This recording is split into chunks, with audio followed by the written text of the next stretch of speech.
It's now time for the annual meeting question period. As I mentioned previously, members can enter their questions through the chat feature in this session. We will do our best to answer as many questions as time permits. If questions are left unanswered, college staff will respond to those questions via email within the next 2 weeks. To accommodate questions from as many members as possible, we would ask you to limit yourself to one question. I would now like to ask Sarah Chaudhry, the college's Director of Communications, to read some of your questions. Thank you, Danitha. So for those watching online, if you can please feel free to submit any questions that you might have in the chat box, and that way I can go through them and read them aloud as time permits. So I believe we have a professional practice question with someone asking, are members offered the opportunity to participate in small groups in order to gain feedback on practice items like advertising? So thanks very much for that question. And we always prepare for the question period for Ahmed, and I don't think I've had exactly that question before in my years being at this question period, but it's a great question. And I think what it says to me is that you as a member are asking about your obligations for professional practice, professional and ethical practice under the Code of Ethics and Standards of Practice. I really want to highlight in what you're speaking about our professional practice team and the support that they provide to members in answering practice inquiries, including those around advertising. At this time, those are individual inquiries that members and members of the public can make to the college's professional practice team. And I'd suggest that perhaps you start there with exploring this question. Thank you, Lise. There's also a question from a member, Kathy, asking, when will the new standards of practice be complete or available? So that's also a great question. Thank you very much. We're really pleased to hear the interest in the review of the standards of practice, which is a very large two-phase project, the first of which has recently been completed. So the first phase of the standards of practice was a very broad consultation to gather feedback. And as a result of that consultation phase and the report generated from phase one, the revisions to the standards of practice will be made, considered, reviewed, and overseen by the college's Standards of Practice Committee, at which point they will also receive legal review and be circulated again prior to going to council for final approval. So wanted to really, I guess, alert you to the fact that it will be some time before the revised standards of practice will have gone to council and been approved, but I really encourage you to stay tuned and to follow the process. We're pleased that you are so interested. Thanks very much, Lise, and thank you to everyone who is submitting their questions in the chat box. There's a question, I believe, related to the role of the association and the college. A question around, why is insurance only available through the OASW membership? This seems like an extra cost or part of membership. So I welcome the opportunity to highlight in a very general way the differences in mandate between professional associations and the college. So professional associations' role, and I certainly don't want to speak on behalf of our valued colleagues at the associations, but the association's role is to advocate for issues impacting social work and social service work practice, as well as individual social workers and social service workers themselves. And in that role, in that advocacy for social workers and social service workers, associations would typically provide professional liability insurance, because professional liability insurance is for the member. The college, on the other hand, as a regulator, has a mandate to protect the public interest. So it's very important that the college make all of its decisions in light of that public protection mandate, which is to ensure that it has fair processes in place to protect the public from the potential misconduct of college members. Therefore, professional liability insurance, which would support a member perhaps through situations where they might be facing allegations of professional misconduct, would not really be appropriate as a service that a regulator would provide. Thank you, Lise. There are questions around membership fees, with a few wanting to confirm what the membership fee is. So maybe I'll just take a moment to confirm that information on membership fees is available on our website, and questions specifically as to whether or not there are plans to decrease the current membership fee, given that we are in a pandemic, and that, for example, members are not able to attend AHMED in person, as has been the case in the past. And just with the realities of the pandemic, if the college is looking at decreasing membership fees. So thanks very much. And I think this question and these questions follow very well from the previous question about the role of a professional association versus the role of a regulator. And I'm going to step back from the specifics of the question for a moment to say that self-regulation and professional self-regulation is a privilege, and that privilege comes with significant costs. There are many aspects to professional regulation that the college needs to carry out. So the college is an organization, like any organization, with certain requirements, certain things that it needs to do as an organization. And then there are the college's regulatory functions in carrying out professional self-regulation, ranging from professional practice support that we spoke about at the beginning, registration, to our complaints and discipline processes that I've just referred to. And as you can imagine, all of those regulatory activities come with a significant cost. The college's finances are very carefully managed to ensure the prudent use of resources, since our only source of revenue is member fees. Having said that, every year through its very careful and thoughtful budget process, the College Council carefully examines cash flow projections, as well to look at membership fees in the broader context of its need to carry out its operations. And so within that, as Shandor Gauthier has reported, we have not seen an increase in member fees since 2020. So that is a significant period of time, and we are acutely aware of the challenges that our members have faced practicing through the pandemic. And I think Council's decisions not to raise member fees in that context have been very carefully considered and balancing very much the impact of the pandemic on members with the college's obligations to fulfill its public protection mandate. Thank you. I believe the next question may be appropriately answered by Shandor. Noticing on the financial report that the college has reported an investment income. Are you able to report on the details as to what the college is investing in? Sure.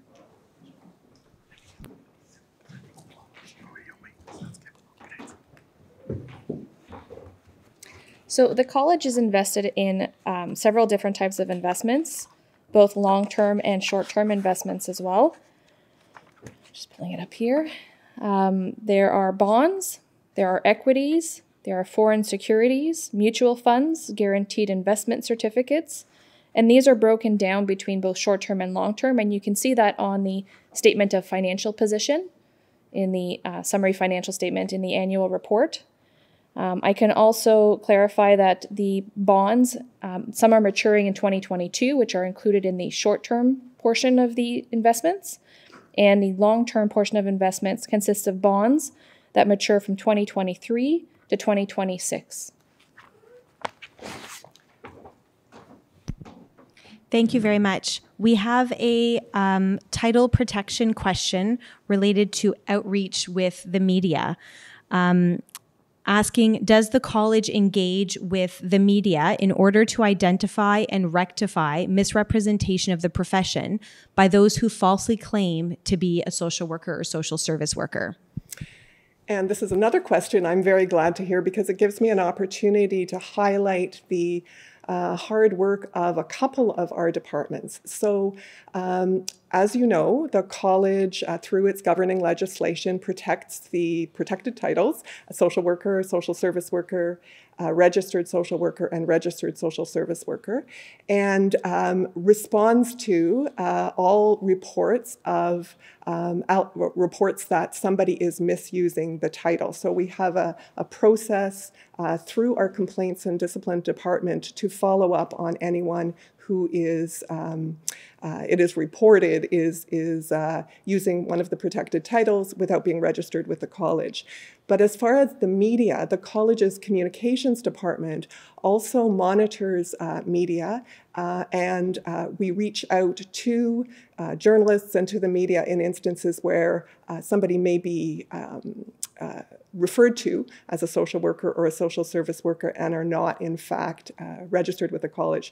And we use that opportunity, those outreach letters, to really build a relationship with the media and also educate them about the college, the protected titles, and the college's role generally. Thank you, Lise.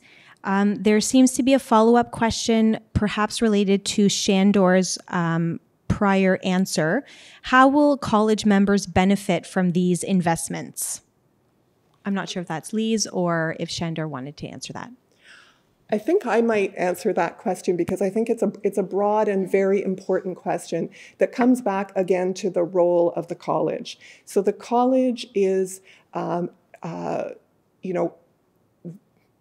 here with its primary mandate to protect the public. And that's set out in the Social Work and Social Service Work Act, and is central to all policy decisions made by the college, including its budgetary decisions. So the college's annual budget is carefully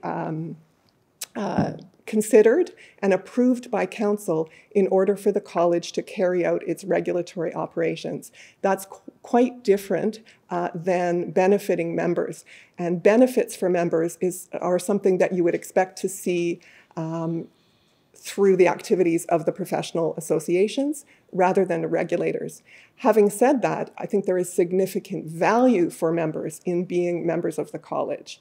And one of the ways was referred to in an earlier question: the annual meeting and education day, the professional practice presentations and consultations are all examples of value for members in being registered with the college. Thank you, Lise. There's a question from one college member asking, the college regulates its members in Ontario, so who regulates the college? So the college is created by legislation, by the Social Work and Social Service Work Act. And so it is really the government to whom the college is accountable through an annual report and through its activities and through the legislation, through our governing legislation. There's a question around whether or not the college plans on moving to annual examination in the future.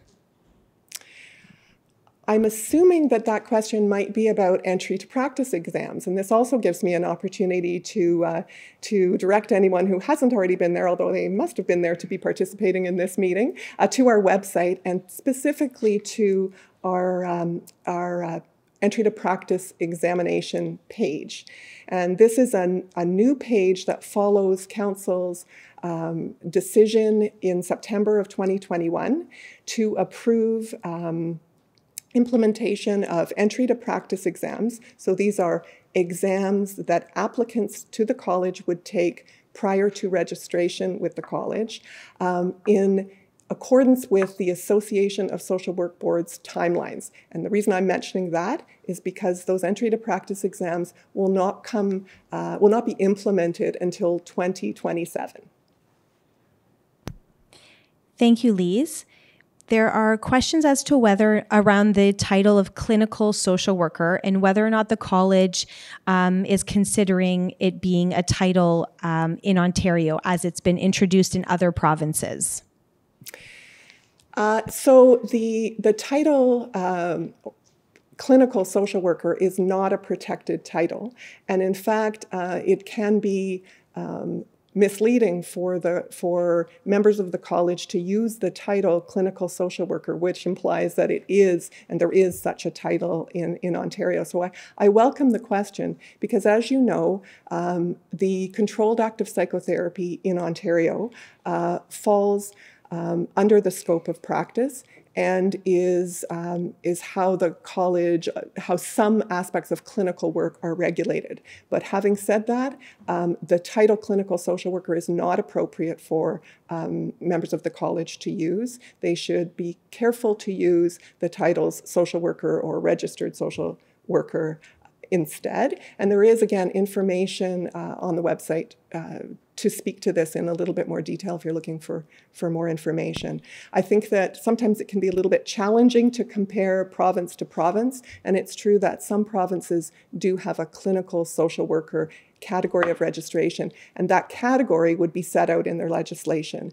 In our legislation, the protected titles are only social worker and social service worker, registered social service worker. Thank you, Lise. Another question related to title, this one specifically around the issue of using the title psychotherapist. There's a few members who have put in comments and questions around insurance issues and the fact that they're able to use the title psychotherapist, but not able to reclaim, clients are unable to reclaim that from their insurance companies, and what the college is doing about that. So again, I would urge members who have questions about the appropriate use of titles to our professional practice department, to whom I referred just a few minutes ago, because there is significant information on the website, and then also our professional practice team would be very pleased to respond to sort of the specifics of inquiries and about the appropriate use of the title psychotherapist. Issues of insurance coverage are something that would be more appropriately addressed through the professional associations. Thank you. We have a follow-up question related to membership fees, whether or not the college would be in a position to examine changing the date for membership fees to a different time frame in the year, as there are other priorities in December. Again, I appreciate this question, and I can say that all questions and all considerations related to member fees, we welcome, we consider on an annual basis as the college's finance committee and then the council considers recommendations for fees in the following year. The issue of the due date, so to speak, the renewal date, is something that has got a lot of moving parts and is quite complex. So it would be a challenging change for the college to make for a number of reasons. But I do note your question.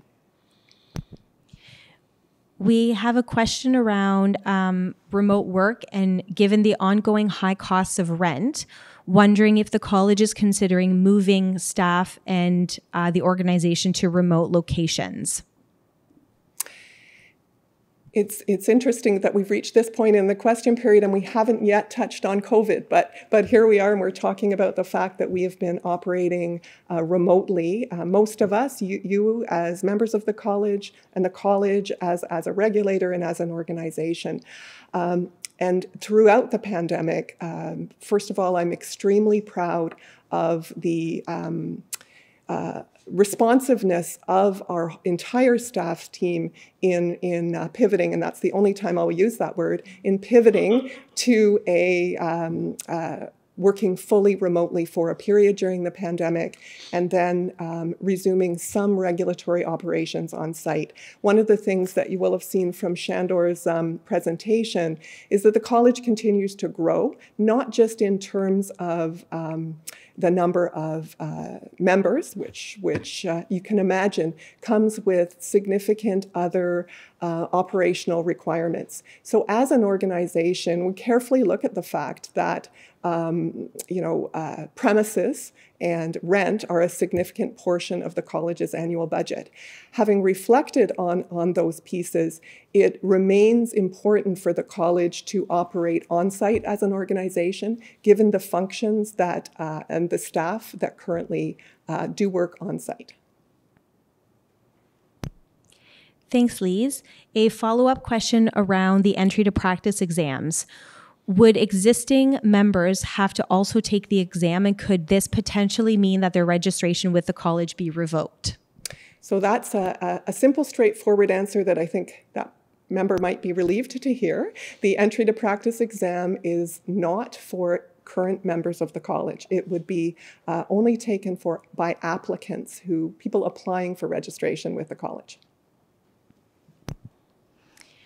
We have a question around the compliance rate with the CCP. I'm not sure if you have this information, so if you don't, we can certainly provide them with that at a later date. But noting a high level of compliance of members with the 2021 CCP, could you share the percentage of all members who were audited for detailed CCP compliance? No, I can't share that information. I will say briefly that our continuing competence program, we continue to feel very proud of the approach taken through our continuing competence program, which really reflects that the vast majority of our members are very dedicated to ongoing professional learning, ongoing professional development throughout their practice. And the CCP gives members an opportunity to, and requires members to reflect annually on their practice, to review the standards of practice, which obviously is extremely important for all members of the college, review required readings, which reflect priorities and risks in practice and areas of practice about which members should be informed, and then to set their own learning goals and learning plan, which they then carry out throughout the year. So I think in taking an adult learning approach to the continuing competence program, the college really makes a statement about the best way to use resources in such a program. Thank you, Lise. We have a comment, so not a question. As a member of the college, I appreciate that the college is resuming on-site operations, as this indicates a desire to resume some normalcy. Thank you very much. Your comment is appreciated. We have a question around investments again. What companies are part of the mutual funds, and are they in line with the ethics of social work? So I wondered a little bit earlier whether that question might be driven by that, and I'm going to answer it by saying that the college has a long-term investment policy approved by council, and there was careful consideration given, and I can't be specific about the year, but I believe it was several years ago now, about adding ethical investment, an ethical investment requirement to the long-term investment policy. So yes, while I'm not speaking to the specifics, that is a consideration in the college's long-term investments. We have a few more questions around insurance. So for private practice, RSW is not recognized with all insurances, leaving clients to pay out of pocket for services. Will we be recognized in the near future for clients to use their private insurance to pay for services? So I would say that this is a very important issue, and it's not a new issue. This is really an issue that has been around for many years, and I would encourage those who are concerned about coverage to follow up with the relevant professional association around those issues, because this would be advocacy undertaken by the professional associations rather than the college as the regulator. We have a general question around whether or not Ahmed sessions will end up being posted on the college website. So I might take just a moment to confirm that the majority, not all, but the majority of educational sessions running today will be made available at a future date on our website. But for those, if you are missing any sessions live today because you are registered and asking this question, you can simply just stay logged into the virtual portal and access those sessions on demand. We have a question around whether or not there are training opportunities for college members who want to go into private practice, if there are practice resources available to them. Mm-hmm. So there are practice resources around private practice and many, many other issues, which I encourage you to access on the college website. However, this comes back again to the role of the college versus the role of a professional association.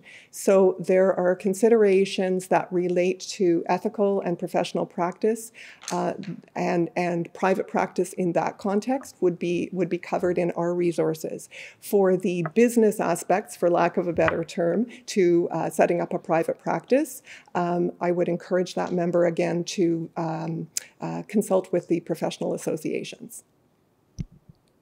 Thank you, Lise. We have a specific question around psychotherapy that may be best directed to our psychotherapy webpage, but I'll ask it anyways. What qualifications does a registered social worker need in order to say that they're practicing psychotherapy?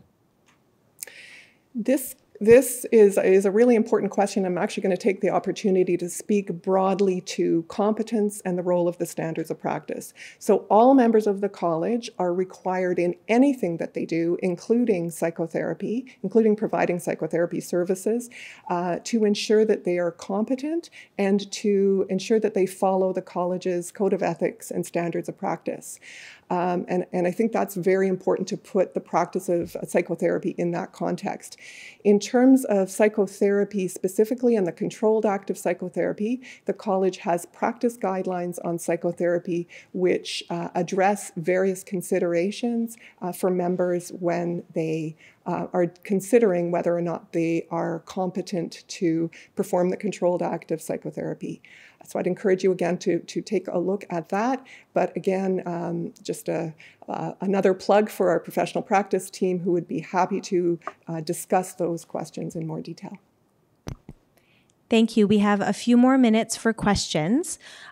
We have one asking, why do social workers and social service workers continue to not be members of regulated health professions, as per provincial definition and recognition? This lack of inclusion within this category can negatively impact client advocacy and system navigation.